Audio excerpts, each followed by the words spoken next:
Bueno, espero ser más breve. Para terminar, y esto en el sentido de continuidad de esta presentación inicial, ahora vienen las unidades, pero antes de eso, eh, presentarles una unidad que va en el sentido de despejar mucho de lo que les he dicho eh, en este momento, ¿no? Em, Pensemos una unidad introductoria que se llama Panorama General de la Argentina de fines del siglo XIX y siglo XX, donde se trazan algunos problemas muy generales de la política, de la economía, fundamentalmente, y de la centralidad del formato eh, político que en la Argentina tuvo mucho que ver con el militarismo y la intervención de las Fuerzas Armadas en el sistema de partidos, ¿no? A lo que banalmente llamamos golpes militares. Entonces, esa unidad introductoria, de alguna manera, intenta que ustedes, antes de empezar con las coyunturas, se detengan con algunas lecturas de largo alcance, que son, por lo general, casi todas, eh, pequeñas teorizaciones o hipótesis acerca de por qué determinado problema. Es decir, por qué el militarismo, por qué una era militar del 30 al 84.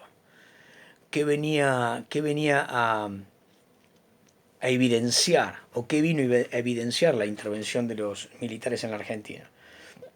Bien, lo mismo con la economía. El capitalismo en Argentina tuvo una cantidad de problemas. Bueno, ¿cuáles fueron esos problemas del capitalismo? De tal modo que no entramos de lleno en ningún libro de historia de la economía mundial.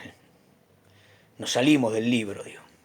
Hay algunos economistas que dicen que, bueno, están los países en general, los del primer mundo, segundo mundo, está Japón y Argentina. Eh, no nos nombran porque justamente nuestro desarrollo ha sido modélico. Pudo haber sido modélico, pero justamente no por eso. Porque nuestras paradojas económicas son muy llamativas y no se reiteran de la manera en la que se reiteraron en nuestro país en otras economías. Y también en esta unidad introductoria les vamos a presentar algo que a mí me sale natural, pero que sé que muchos odian. Estoy hablando ahora un poco irónicamente, pero saben que mis alumnos en general saben que cuando empiezo la clase naturalmente periodizo.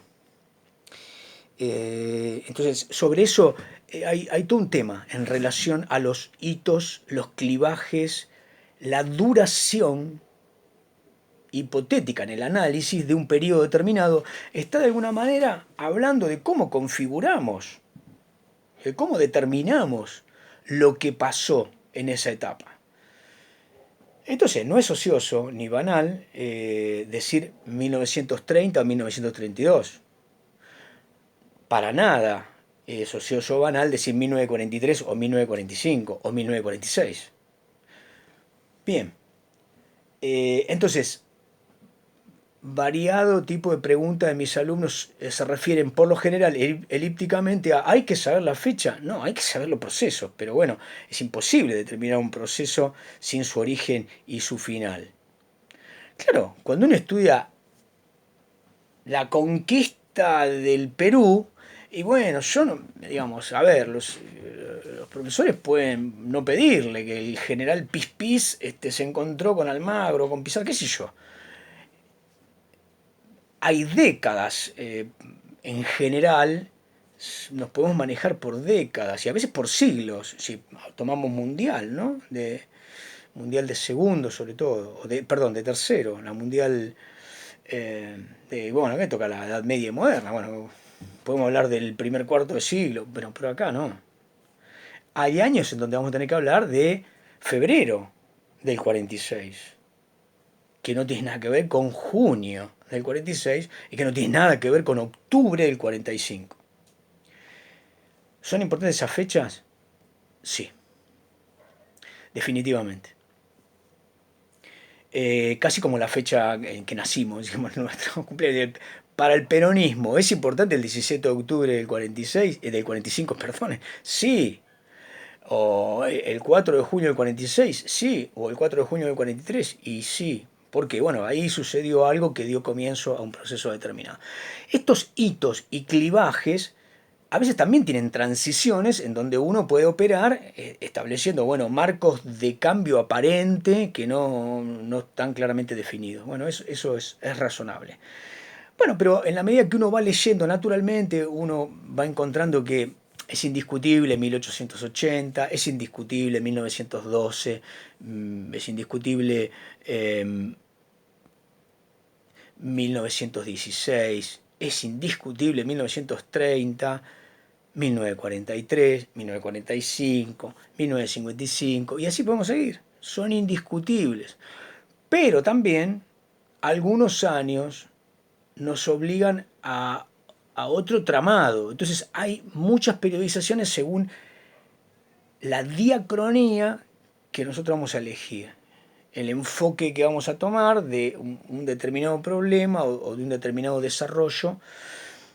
Bien, eh, me fui un poquito de tema. Con el tema de las fechas y demás, bueno, y las periodizaciones. Uno puede no hacer periodizaciones, pero cuando uno empieza a hablar de historia, concretamente en el caso de Historia Argentina del siglo XX, reitero, uno encabeza una exposición, una